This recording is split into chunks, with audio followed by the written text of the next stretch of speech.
Hola, ¿qué tal? Es un gusto saludarles. Bendiciones en el nombre de nuestro Señor Jesucristo. Muy bien, bendiciones y saludos a todos en general, como amigos y hermanos que van a tener a bien de verme en este video. He decidido grabar este video con el propósito de meditar un momento con relación a la palabra de Dios. Y a esta meditación de la palabra del Señor le he titulado Características de la iglesia verdadera, aunque es ya la segunda parte, porque ya grabé un video que le titulé al mismo título de este. Entonces, voy a grabar este con la intención de complementar las características de la verdadera iglesia de nuestro Señor y Salvador Jesucristo. Y voy a tomar como fuente de autoridad la palabra del Señor, la Biblia, como todo cristiano, ¿verdad? Como toda persona que profesa a Jesucristo, debe ser su fuente de autoridad la palabra del Señor. Muy bien. Este segundo video entonces también le titulé Características de la verdadera iglesia. Y lo encontramos según el apóstol Pablo a los Efesios, su capítulo número 2 y versículo 20. Dice de la siguiente manera: edificados sobre el fundamento de los apóstoles y los profetas, siendo este la principal piedra del ángulo, Jesucristo mismo. ¿Cómo dice el texto? Edificados sobre el fundamento de los apóstoles y los profetas, siendo este la principal piedra del ángulo, Jesucristo mismo. Les dije que grabé un video ya con respecto a este título. Le titulé lo mismo. Y en el primer video que grabé hablé acerca de 3 puntos fundamentales que caracteriza a la iglesia verdadera de Jesucristo. Y me basé en el Evangelio de Marcos, capítulo 15, versículos 16, 17. Y ahí encontré 3 puntos que caracteriza a la iglesia verdadera. El primer punto fue definitivamente creer en su totalidad en la persona de Jesucristo. El segundo punto, toda persona creyente y convertida debe ser bautizada.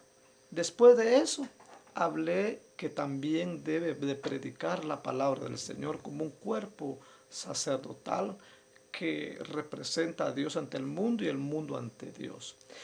En este video quiero hablar 3 puntos. Primero, edificarse. La iglesia debe estar fundamentada e edificada sobre la doctrina de los apóstoles. 2. La iglesia se caracteriza por ser unida. Los pensamientos son meramente bíblicos y no son conceptos nada más. El tercer punto, la iglesia debe ser creyente y poseedora del Espíritu Santo. Muy bien. Entonces el primer punto lo encontramos en Efesios en el capítulo 2 y versículo 20, donde Pablo nos habla que la iglesia debe estar fundamentada o edificada sobre la doctrina de los apóstoles. ¿Cuál es esa? O sobre los apóstoles y los profetas. Habla de edificar. ¿Qué es edificar? Todo cristiano, toda persona debe estar fundamentada, debe estar o debe desarrollarse y madurar en la doctrina de los apóstoles, no en cualquier concepto, sino en la misma palabra del Señor. ¿Cuál es esa doctrina de los apóstoles? El mismo texto dice, siendo este mismo la principal piedra del ángulo, Jesucristo mismo. Esa es la doctrina de los apóstoles. Jesucristo. Y cuando dice la doctrina de los profetas, está hablando, para ser muy claro y sencillo, está hablando que Jesús es la vara de autoridad, como la máxima autoridad. Entonces, una vara que se coloca de esta manera, donde los profetas se agarran y donde también los apóstoles se agarran.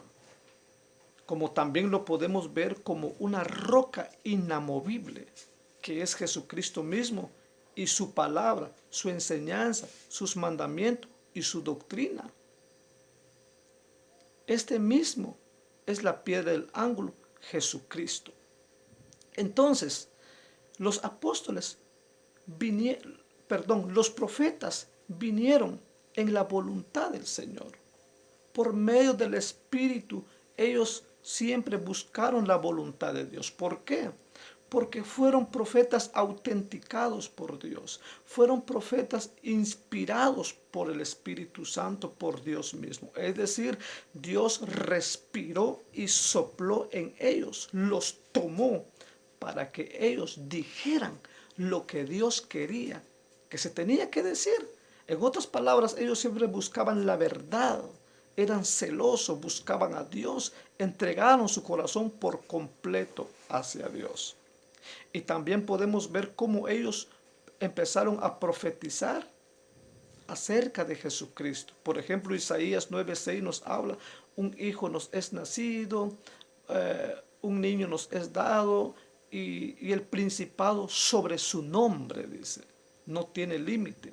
Y su nombre es Consejero, Admirable, Dios fuerte, Padre eterno y Príncipe de paz. O sea que ellos también anduvieron de acuerdo a la divina voluntad de Dios. Y los apóstoles de la misma manera. Eso es lo que dice Hechos capítulo 1, versículo 1 y versículo 2.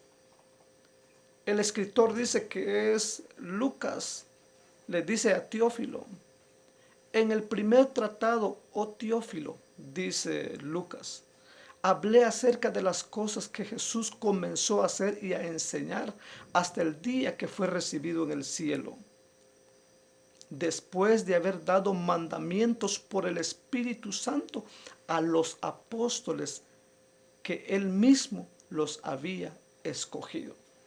Nos damos cuenta cómo Jesús capacita a sus apóstoles, les da los mandamientos, le transmite su voluntad, le transmite su palabra. Entonces, Jesús es la piedra principal del ángulo que habla Efesios. Entonces Jesús les transmite los mandamientos a los apóstoles. Y sucesivamente los apóstoles, que también fueron hombres autenticados por Dios, fueron hombres inspirados por Dios. Dios respira en ellos, Dios los toma, Dios los usa. En otras palabras, Dios los cautiva para que ellos digan lo que Dios quiere que se tuviera que decir. Razón tiene el apóstol Pablo cuando dice en Romanos 1:16, no me avergüenzo del Evangelio, porque el Evangelio es poder de Dios. Es decir, el Evangelio no puede quedar avergonzado. El Evangelio no se puede detener. El Evangelio de nuestro Señor Jesucristo, los santos mandamientos de Él que caracteriza a la iglesia, que es el fundamento donde debe edificarse la iglesia, sigue en pie como el mismo día. Son las personas que han cambiado, pero el Evangelio sigue, no se puede detener. De alguna manera Dios ha dejado un remanente y ha preservado su palabra y nunca puede ser contaminada. El hombre es que se contamina y quiere contaminar la palabra, pero la palabra, tal vez en otras ocasiones nos hemos expresado mal, ha sido contaminada. El hombre se contamina, quiere contaminar. Lo que hace es torcer. Entonces podemos ver que el primer fundamento, este primer paso que caracteriza a la iglesia es estar fundamentada sobre la doctrina de los apóstoles y los profetas. De ahí tienen que tomarse, de ahí tienen que agarrarse. Y sucesivamente Jesús le traspasó este mandamiento a los apóstoles, y los apóstoles celosamente lo traspasó a la iglesia, a los discípulos de ellos, y sucesivamente ese mismo mandamiento. Entonces no podemos tener nosotros otro fundamento, no podemos tener alguien más que nos va a caracterizar como iglesia, sino debe ser la doctrina de los apóstoles, la doctrina de los profetas y la doctrina de Jesucristo. Un punto más que caracteriza a la iglesia es que la iglesia debe estar totalmente unida. Sí, totalmente unida. En el mismo libro de Hechos podemos ver en el capítulo 2 y versículo 40, 41 y 42 cómo la iglesia vivía unida. Ahí también nota usted que ellos no solamente estaban unidos corporalmente, físicamente, sino que también estaban unidos a la doctrina del Señor. Nos habla el libro de Hechos en su capítulo 2 y versículo 40, 41 y 42. Después de que Pedro diera su primer discurso con respecto a la palabra del Señor, y la Biblia dice que en esa ocasión se convirtieron como 3,000 almas. Se arrepintieron y se convirtieron con el mensaje de Pedro y se bautizaron. Y dice la Escritura, y perseveraban en la doctrina de los apóstoles, dice Hechos 40, 41 y 42. Perseveraban en la doctrina de los apóstoles. Entonces, también la iglesia se caracteriza como estar en constante comunicación y en una unidad espiritual, en una unidad de acuerdo a la voluntad de Dios, como un solo cuerpo. Sí, eso es lo que enseña la Escritura. Dice la Biblia que ellos tenían en común todas las cosas. Imagínese usted. Nadie decía que era propio tal cosa, tal propiedad, tal material que poseían ellos. No. Dice que vivían en constante comunión en el partimiento del pan en las casas y comían con sencillez y alegre corazón convivían. ¿Sí? No solamente en el partimiento del pan, que es la cena del Señor, sino que también en las oraciones alababan y bendecían el nombre del Señor. En todo lo que ellos hacían con respecto a la palabra del Señor, ellos eran muy unidos. Pero volvemos a lo mismo, esa unidad ¿a qué se refiere? Ya dije que la unidad que ellos mantenían no era cualquier unidad y tampoco era cualquier comunicación. Era una unidad espiritual, era una unidad divina, era una unidad singular, era una unidad única. Y lo que los unía a ellos era la misma doctrina, era la misma palabra, era el Espíritu Santo. Es lo que les unía a ellos. No era cualquier grupo, no era cualquier unidad. Entonces, porque si decimos solo unidad, entonces cualquier grupo viene a formar parte de la iglesia verdadera. Sí, está bien la unidad. Está bien la unidad. Pero falta que ver de qué unidad se está hablando. Yo no sé si hay una congregación que me va a escuchar, me va a oír en este video, pero ¿qué es lo que los une?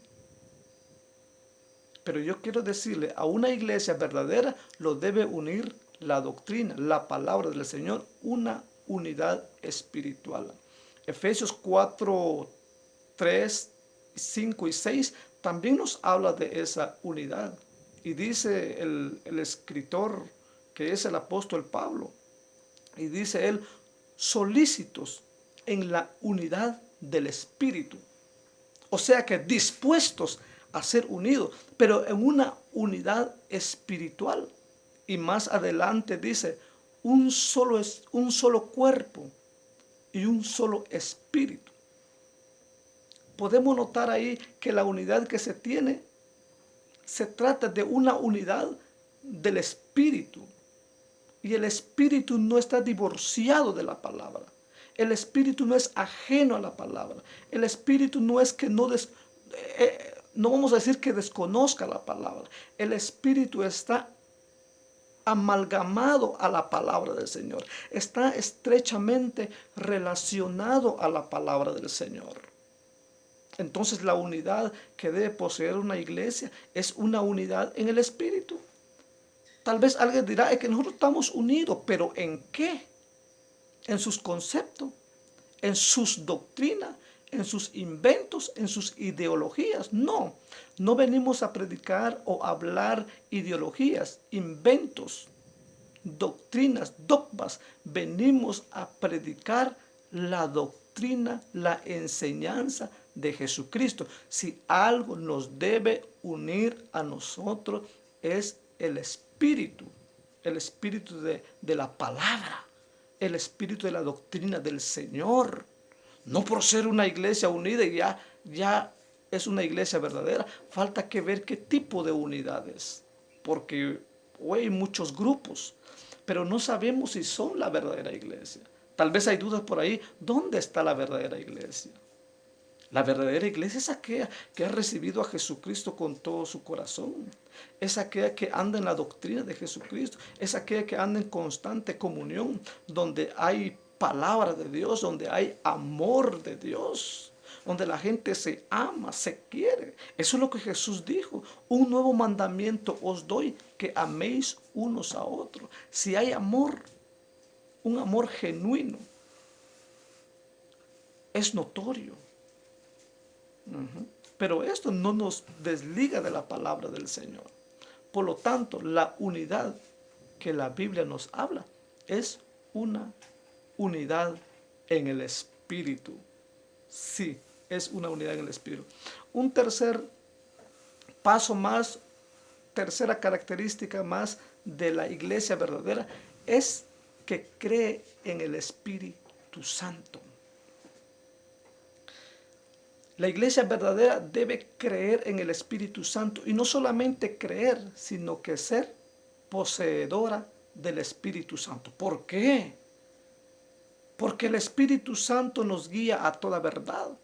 Porque el Espíritu Santo es el que nos da las fuerzas para hacer su obra, para enseñar su palabra, para predicar la palabra.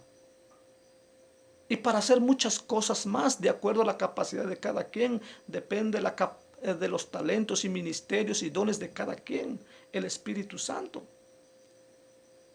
Entonces debemos ser creyentes del Espíritu Santo y como poseedora del Espíritu Santo. Eso es lo que dijo el Señor a sus discípulos, a sus 12, cuando él ya se iba, en el capítulo 1 del mismo Hechos y su versículo 4. Quédense en Jerusalén, no se muevan hasta que sean investidos por el poder del Espíritu Santo. Ya estaban ellos unidos orando y cantando al Señor. Y en el versículo 8 del mismo capítulo de Hechos les vuelve a decir: y recibiréis poder cuando haya venido sobre vosotros el Espíritu Santo, y me seréis testigo en Jerusalén, en toda Judea, en Samaria y hasta lo último de la tierra. Podemos ver que la iglesia debe ser creyente en el Espíritu Santo como poseedora del Espíritu Santo. Ya estaban ellos, ¿verdad?, en el aposento alto cuando se cumplió esta promesa, cuando se dio esta promesa. Dice la Biblia, estaban ellos en el templo cuando de repente vino un fuerte viento, como un fuerte viento que soplaba como fuego, y cayó sobre todos ellos. Y empezaron a hablar en otros idiomas, que eso solo el Espíritu Santo lo pudo hacer. Empezaron a hablar en lenguas, más adelante hablaron lenguas. Entonces tiene que ser poseedora del Espíritu Santo de Dios. Toda práctica que debe practicar la iglesia, toda doctrina que debe enseñar, debe ser meramente bíblica, debe ser apostólica. Tenemos que estar fundamentados en esa doctrina, en la Biblia, porque la Biblia es la profecía perfecta, es la profecía más segura, y ahí no hay que quitarle ni ponerle. O sea que la Biblia está completa, Pero nosotros somos los caprichudos, nosotros somos los que muchas veces le damos torcemos la Biblia, cuando la Biblia es clara, cuando el Espíritu Santo nos enseña la palabra del Señor. Entonces, en el primer video les dije que hablé que debe de creer en Jesucristo como el único y suficiente Salvador. Jesucristo no tiene amuletos, ni cuñas, ni nada. Él es suficiente para salvar. Esa es la base fundamental. 2, que se bauticen y que se predique el Evangelio. 3, debemos estar en la doctrina de los apóstoles, de los profetas. 4, debe ser una iglesia unida, pero en el Espíritu, que enseña la palabra. Sí, debe enseñar la palabra del Señor. 6, debe ser una iglesia que cree en el Espíritu Santo, que posee el Espíritu Santo para hacer la obra de Dios. Es fundamental también creer en el Espíritu Santo para recibir ese poder y para ser iluminado con respecto a la palabra del Señor. Amigos, y quien quiera que me va a escuchar y me va a ver por medio de este video, yo quiero decirle que todos tenemos que tomarnos de esa vara de autoridad o de esa roca. Todos tenemos que estar fundamentados ahí. Toda práctica que no es bíblica, que no hay una cita bíblica que lo respalda, siquiera una, esa práctica no puede llamarse parte de la iglesia verdadera. Yo siempre digo, dígame dónde dice la Biblia. Si lo que se está enseñando lo dice claramente la Biblia, es porque esta persona ha creído en Jesucristo y en la verdad. Donde no hay palabra esencial de Dios, donde no hay doctrina de Dios, donde no hay una unidad, pero en el Espíritu, no cualquier unidad, no hay iglesia, no existe iglesia. Donde no está Dios y su palabra, donde Cristo no es invitado, no es llamado, donde su palabra no es apreciada, no hay iglesia, no existe iglesia. La iglesia existe por Jesucristo y su palabra. Yo puedo ver que la iglesia verdadera es como un hierro así fuerte, porque el Señor Jesús rige con vara de hierro fuerte, donde se agarran los profetas, donde se agarran los apóstoles, donde se agarran los discípulos de los apóstoles, y de donde debe agarrar todo cristiano y todo creyente de la palabra del Señor. Si no hay palabra profética, si no hay palabra apostólica, si no hay palabra clara, no hay iglesia, ahí no existe iglesia. Así que yo termino nuevamente con las características de la verdadera iglesia, esperando que les sea de beneficio. Y no he venido a señalar a nadie, sino que he venido a decir las características de la verdadera iglesia. ¿Dónde está la iglesia verdadera en pleno siglo XXI? Son aquellos que han derramado su alma en Jesucristo y serán la palabra del Señor y no se dejan llevar por líderes que predican conceptos, iluminación de líderes, supuestamente los iluminados, pero que no tienen fundamento en la palabra del Señor. La palabra es tan clara. Así que si usted considera que este no es palabra, pídele a Dios y Dios le revelará. Así que hasta la próxima. Ha sido un gusto poderles compartir ese mensaje. Para mí es un gusto y un placer. Bendiciones.